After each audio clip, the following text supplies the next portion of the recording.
been divided. Y'all beefing with other Israelites. Come on now. This is Deuteronomy 30:15. See, I have set before thee this day life and good, shall send thee to shit. and death and evil. And that I command thee this day to love the Lord thy power, to walk in his ways and keep his commandments, and his statutes and his judgments, that thou mayest live and multiply. And the Lord thy power shall bless thee in the land whither thou goest to possess it. Right? Hear that? This is the book of St. John, chapter 7, starting at verse 16. Yahweh Shai answered them and said, my doctrine is not mine, but his that sent me. If any man will do his will, he shall know of the doctrine, whether it be of the Most High or whether I speak of myself. Verse 18, he that speaketh of himself seeketh his own glory, but he that seeketh his glory, he that seeketh that sent him, his glory that sent him, the same is true, and no unrighteousness is in him. We're not speaking our own glory here, alright? This is of Yahweh Ba'Shem Yahushua. Those that ain't with it, they weren't chosen. They weren't given this word. You want the first person here. So Psalms chapter 40, verse 4. It says, blessed is a man that maketh the Lord his trust, and respecteth not the proud, nor such as turn aside to lies. Read that again. So Psalms chapter 40, verse 4. Blessed is that man that maketh the Lord his truth, and respecteth not the proud, nor such as turn aside to lies. Because guess what? The Lord resisteth the proud. That's according to the scriptures. The Lord resisteth the proud. So we're not to have any dealings with the proud. Those that are proud, guess what? They're an affront to the Lord. Read that again. So Psalms 40 and 4. It says, blessed is the man that maketh the Lord his trust, and respecteth not the proud, nor such as turn aside to lies. Okay, how do you make the Lord your trust? You got to learn about the Lord. Okay? You got to learn about these laws, statutes, and commandments. And then slowly but surely through the Spirit, the Lord is going to knock upon that doorpost. Okay? And once he knocks upon that doorpost and you let him in, if it be your lot to let him in, if you are chosen, you see what I mean? And you receive it, you do the best you can in this captivity to continue in those ways. All right?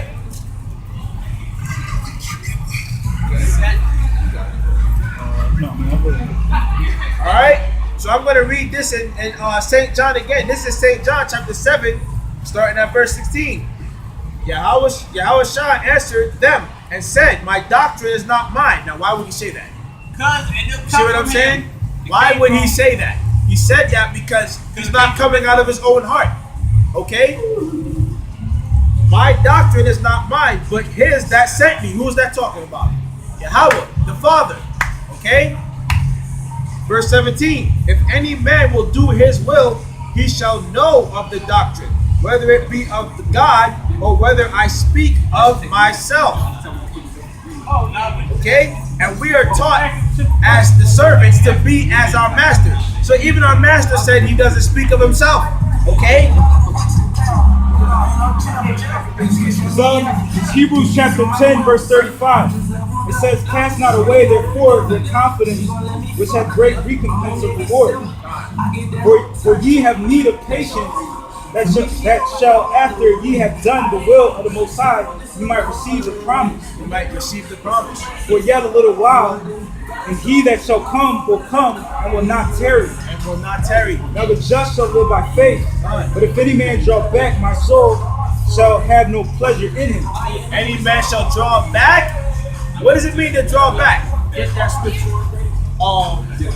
that putteth his hand to the plow and turns back.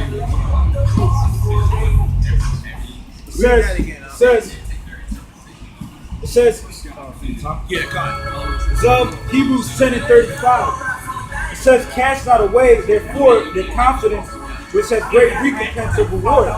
For ye have need of patience, that shall after ye have done the will of the Most High, ye might receive the promise. For yet a little while, and he that shall come will come and will not tarry. And will not tarry. It's not going to be for too much longer. Again, look at the condition of this setup that we're living in, man. This place is getting ready to be out of here. All right? Judgment is getting ready to go forth greatly. Continue. It says, for he had need of patience, that shall after ye have done the will of the Most High, ye might receive the promise. For yet a little while, and he that shall come, and he that shall come will come, and will not tarry. Now the just shall live by faith, and if any man draw back, my soul shall have no pleasure in him. Why is that? That's the question I have. Why is it? Why is that? Get that. This is Luke 10 and 62.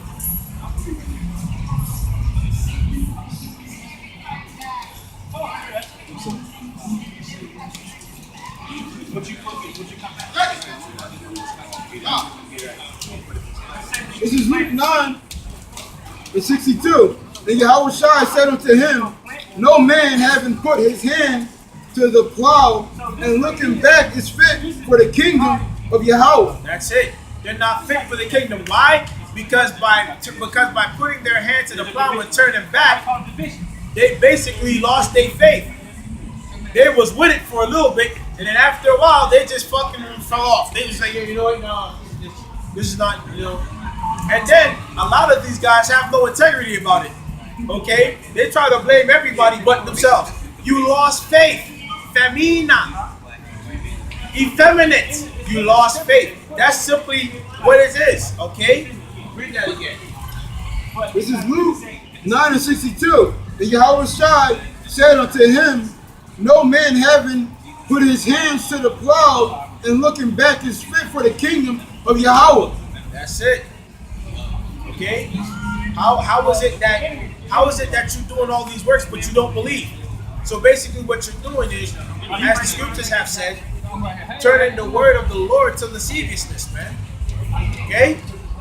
If you believe, push this work. If you don't believe, stay off of this, man. They be telling that real shit, like real shit. This is Hebrews chapter 11, verse 1. It says, now faith is the substance of things hoped for, the evidence of things not seen. Faith is the substance of things hoped for. What does that word substance mean? Okay? Substance, talking about basically something that you can feel. Go ahead and continue with that. It says, for by it the elders obtain a good report. Through faith we understand that the world were framed by the word of the Most High, so that things which are seen were not made of things which do appear. We'll read that from the top. It says through faith we understand that the worlds were framed by the word of the Most High, so that the things which are seen were not made of things which do appear. So this is the word substance. This is the definition for the word substance I got right here, right? It says a particular kind of matter with uniform properties, right? Now, It says right here, round or compact. Better yet, yeah, here you go. Here's the sub-definition right here that fits that. The quality of having a solid basis in reality or fact. Read that again. It says, through faith we understand that the worlds were framed by the word of the Most High, so that things which are seen were not made of things which do appear. Read that one more time, please. It says, through faith we understand that the worlds were framed by the word of the Most High, so that things which are seen were not made of things which do appear. We're not made of things that do appear, meaning you don't see them. Okay? The world was created legitimately by building blocks that are so small the naked eye can't see it, and by faith we see that. Our salvation is comprised of things that are not seen. So Romans 15 and 4. It says, for whatsoever things were written aforetime were written for our learning, that we through patience and comfort of the scriptures might have hope. So wait a minute. Again, according to the word substance, the quality of having a solid basis in reality or fact. You hear that? So, right? Bring that scripture. It's Matthew 7:24. Therefore, whosoever heareth these sayings of mine and doeth them, I will liken him unto a wise man which built his house upon a rock. The quality of having a solid basis in reality or fact. This word is that rock. Go ahead and bring that again, huh? Therefore, whosoever heareth these sayings of mine and doeth them, I will liken him unto a wise man which built his house upon a rock. Which built his house upon the rock. Why?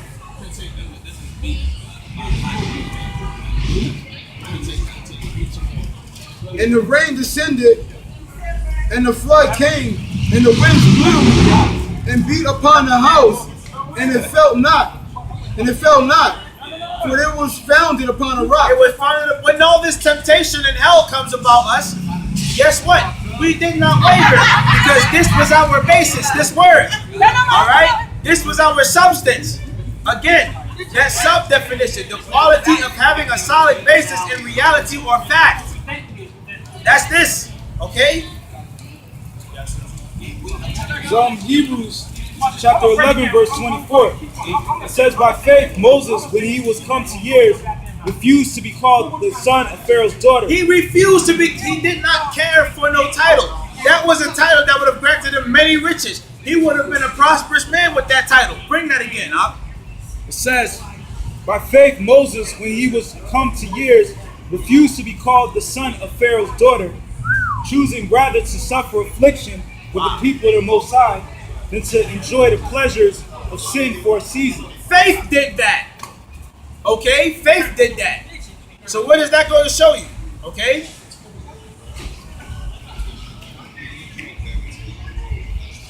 Matthew 7:26. And everyone that heareth these sayings of mine and doeth them not shall be likened unto a foolish man which built his house upon the sand. Upon the sand. Okay? If you know anything about sand, it shifts. Okay? Sand isn't solid. It's comprised of basically multiple grains. Okay? So it's not a solid floor. It's not a solid basis. It shifts. Continue. And the rain descended, and the flood came. So when they were tried, when they were put under affliction, when they were getting their ass whooped by life itself, continue. And the winds blew and beat upon their house, and it fell. And the great was the fall of it. Read that again. And the rain descended, and the flood came, and the winds blew and beat upon their house, and it fell. And that house fell. It toppled over. The base, the foundation wasn't strong, so the house had nothing to hold on to. Okay? It fell. You have a lot of people that had all this glory, that has all this money, but guess what? When them hard times came, and they was relying upon that so-called basis that they had, when they was relying upon their wealth, when they was relying upon their so-called knowledge, what happened to them? Read that again, man. Hey, look, sis, check us out online. And the rain descended, and the flood came, and the winds blew and beat upon their house. When they started catching hell, continue, and it fell. the house fell. They ended up turning to drugs. They ended up committing suicide. Okay? And great was the fall of it. And great was the fall of that house, because a lot of what you see in that dynamic is people that are of great rapport in this world. Damn, he had so much going for him. Why did that have to happen? Damn, that was a beautiful person. Damn, she was all that. She was this, she was that. She was independent. She paid her own bills. Wow, how did she come to this? All right, because the foundation wasn't solid. You got a scripture? Read it.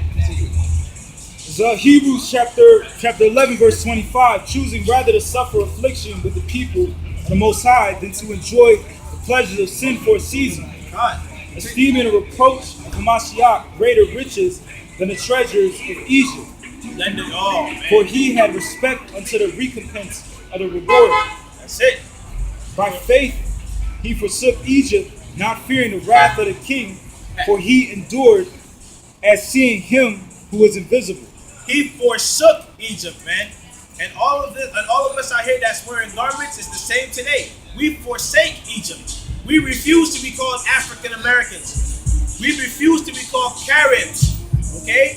We refuse to be told that we are of this nation and of that nation and of this congregation and of that congregation. We refuse Christianity. Do you guys have any water? Right? You guys have any water? Can I have some of that? It's just religious water. Are you guys filming this? These guys won't let me have any water. This is what you guys say. Break the scripture, please.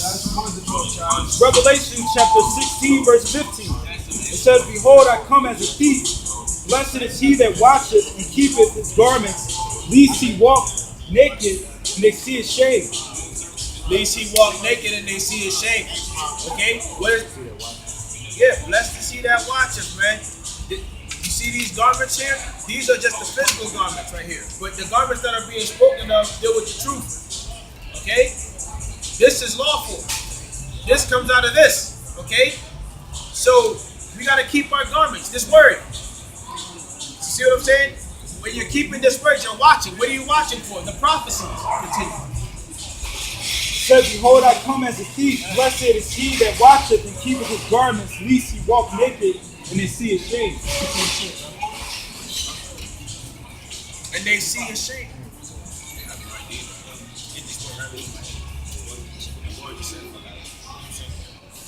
They see his shame. And what is that shame? You had these wicked scribes and Pharisees that brought a woman to Yahushua for her to be judged. And they was all, oh man, she did all these horrible things. But what did Yahushua do? He started writing upon the floor. And he was writing the sins that they were committing, man. Which made them ashamed. Okay? They became ashamed of that, man. Same thing happening now. You understand? Hey,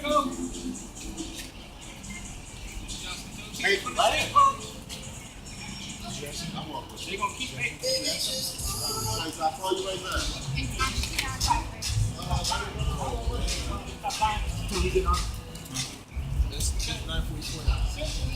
I guess like 1 minute.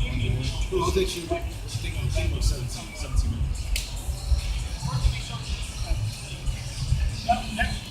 That's what your name is on it right there.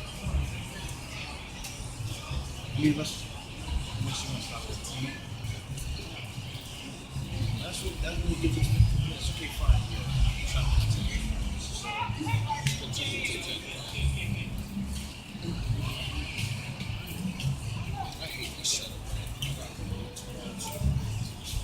So, yes.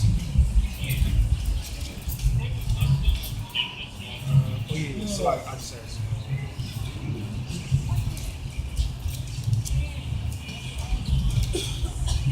So Ephesians chapter 5, verse 15. It says, "Seeing then that ye walk circumspectly, not as fools, but as wise." Look around. Keep those eyes peeled. Circumspect. Okay. So it means diligently, perfect, accurately, exactly. Accurately, exactly. Okay. The scriptures talk about rightly dividing the word. Get that? Yeah. Good.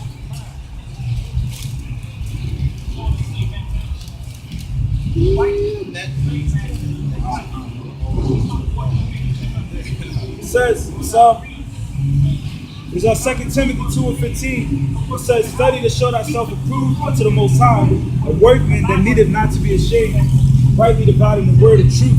That's why that workman needeth not to be ashamed, because he rightly divided the word of truth. Okay. This is why he's not to be ashamed, because them that are ashamed, them that ought to be ashamed are wicked. They rightly not divide the word of truth. Like I said, they do this thing for lasciviousness sake. Okay? It says, "But shun profane and vain babbling, for they will increase unto more ungodly." They will increase unto more ungodliness. That's it. And to be ungodly is to be against this law, statutes, and commandments. The word profane means unhallowed common outside of temple and valley. Then the word vain babbling, it says empty discussion of vain and useless matters. Discussion of vain and useless matter. Yeah, fruitless discussion. What kind? The scriptures talk about speak not much with the fool. This is why. Okay? Because there's nothing. That's why the scriptures also say that the words of a fool calleth for stripes. And who is going to be the main one delivering those stripes? Yahweh Ba'ashem Yahushai. Okay? And how is he delivering those stripes nowadays? By Esau. Remember, the wicked is the Lord's sword. Alright? Somebody get the scripture. Hold the scripture. Get that scripture. You want to try one? The Lord, him that the Lord delighteth in, he will make his enemies to be at peace with him. Oh.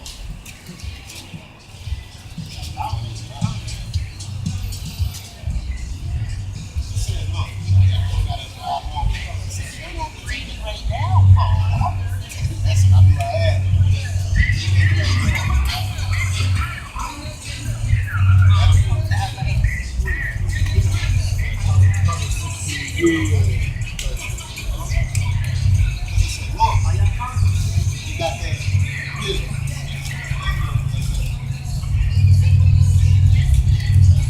So Proverbs 16:7, it says, when a man's ways please the Lord, he maketh even his enemies to be at peace with him. When a man's ways please the Lord, he even maketh his enemies to be at peace. So guess what?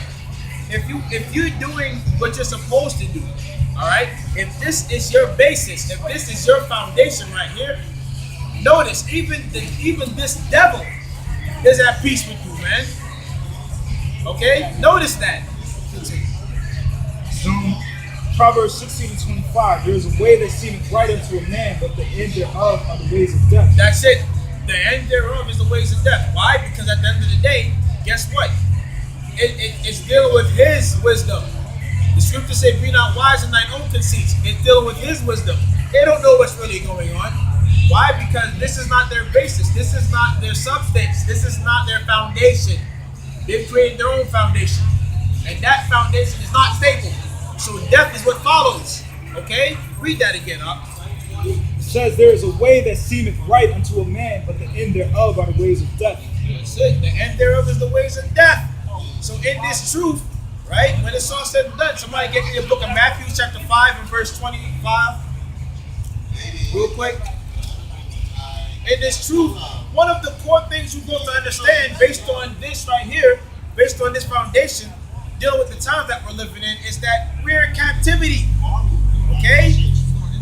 Read that. So Matthew 5:25, agree with thine adversary quickly, whilst thou art in the way with him, lest at any time the adversary deliver thee to the judge, and the judge deliver thee to the officer, and thou be cast into prison. Because it is in this devil's power to do so. Remember, the earth is given into the hand of the wicked. Doesn't that ring a bell? So, yeah. See, that's that right there. Yo, read that again. Read that again. It says, agree with thine adversary quickly, while thou art in the way with him, lest at any time the adversary deliver thee to the judge, and the judge deliver thee to the officer, and thou be cast into prison. Excuse me, officer. Yeah, my apologies. This is what happened. This, that, and the third. In contrast, you got dumbasses that want to fight with the officer. Fuck out of my face, I know my rights. And then at some point they get their hair blown off. Why? Because according to this word, agree with thine adversary. Okay? A lot of these guys don't even have that kind of common sense. Why? Because this book is not their foundation, man. These scriptures are not their foundation.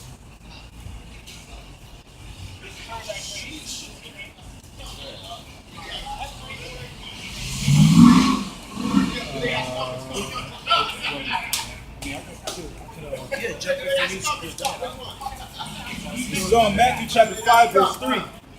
It says, blessed are the poor in spirit, for theirs is the kingdom of heaven. Blessed are the poor in spirit. What is that talking about? Okay? The poor in spirit. The scriptures say that we die daily. The prophets die daily, man. We're poor in spirit because we're always having our behinds handed to us by life. We're poor in spirit because we're always given the shit end of the situation, man. But we understand that that's prophecy. Read that again, bro. It says, blessed are the poor in spirit, for theirs is the kingdom of heaven. Blessed are the poor in spirit because theirs are the kingdom of heaven. Somebody get me Psalms. Oh, go ahead. We just. So Matthew chapter 4, verse 17, it says, for that time Yahushua began to preach and to say, repent, for the kingdom of heaven is at hand. And who's going to hear that? Okay, the poor in spirit. Somebody get me Psalm 51 and 17 real quick. In Psalm 51 and 17, the sacrifice of God or a broken spirit, a broken and a contrary heart, oh God, thou will not despise. Psalm 34 and 18.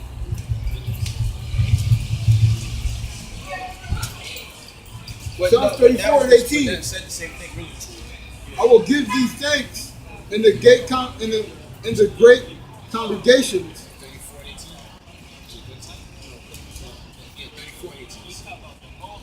Psalm 34 and 18. The Lord is nigh unto them that are of a broken heart, and saveth such as be of a contrary spirit. Wait a minute. Read that again from the top. The Lord is nigh unto them that are of a broken heart. The Lord is nigh unto them. What does that word nigh mean? Near. He's dealing with them that are of a broken heart. Of a broken heart. And saveth such as be of a contrite spirit. What does it mean to be of a contrite spirit? To be always begging. You're always begging, man. Yahweh Bashem Yahushua. You always begging. Okay? The scriptures say pray without ceasing. Read that again. The Lord is nigh to them that are of a broken heart, and saveth such as be of a contrite spirit. Many are the afflictions of the righteous. Many are, read that again. Many are the afflictions of the righteous. Many are the afflictions of the righteous. The world hates the righteous. Okay?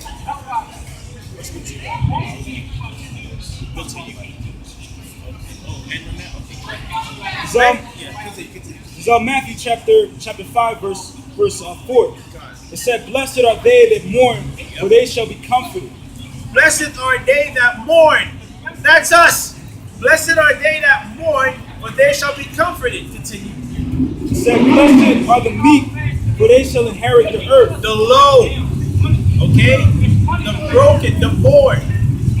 Them that are of a contrite spirit, a broken heart, love, mind. Continue.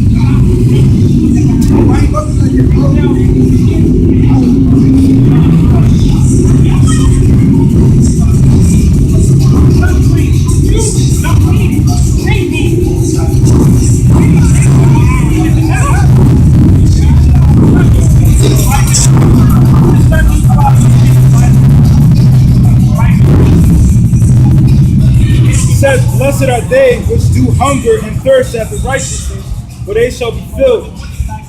And that's what we're doing out here now. We're trying to fill the righteous. We're trying to fill those that hunger after this word. This is what we were put out here to do. What did Yahweh Shai say to people, Peter? If thou love me, feed thy flock, feed my flock. Yeah, Yahweh Shai. When he was talking to you, it was Peter. I'm trying to remember. When he said unto him, he said, if you love me, feed my flock. Okay? And that's what we're out here doing. Feed the flock. Okay? The flock are those that hunger after righteousness. That hunger after this word. That hunger after this knowledge, wisdom, and understanding. That want this foundation. It says, for they shall be filled. For they shall be filled. Alright? And why would they be filled? Because they're of the elect. That's simple. It said, blessed are the merciful, for they shall obtain mercy. Blessed are the merciful, for they shall obtain mercy. Okay? And this devil was not merciful unto us, man. Look at all these atrocities, man, that they done did unto us. This devil is not merciful. So woe be unto this devil. I'm talking about Esau. It says, blessed are the pure in heart, for they shall see the Most High. Blessed are the pure in heart. Why are they pure? Because they are made, they're made pure because they are tried. The earth is a giant furnace. Okay? The earth is a giant furnace. The righteous and the wicked are put upon the earth. The wicked are going to perish in that fire, but the righteous are going to be made pure. It says, blessed are the peacemakers, for they shall be called the children of the Most High. That's it. What is the title for Yahweh Shai? Prince of Peace. Blessed are the peacemakers, man. So as his followers, what are we supposed to be? Peacemakers. It said, blessed are they which are persecuted for righteousness' sake, for theirs is the kingdom of heaven. That's it. And that's what we are. We're persecuted for righteousness' sake. When people come up here, most of the time it's to persecute us. They scoff. They talk shit about us. Okay? Many try to fight us. This is just basically part of being in this truth, okay? But we have a solid foundation. So though all these things come upon us, we don't waver. Alright?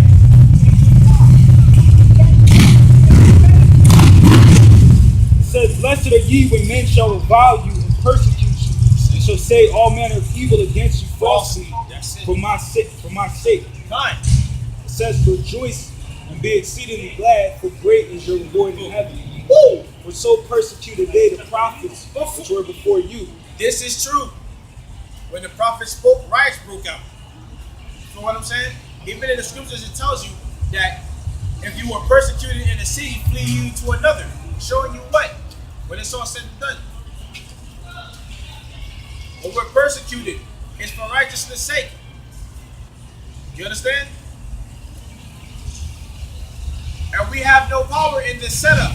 So it's not like we can fight back against our persecutors. That's not how it works.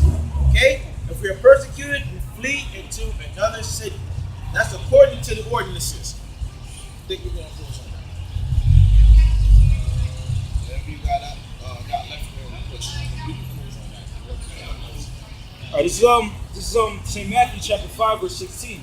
It says, let your light shine before men, that they may see your good works and glorify your Father which is in heaven. And right now we're basically preaching, and we're trying to push the light to our people. With that, so long. You know that's a metaphor.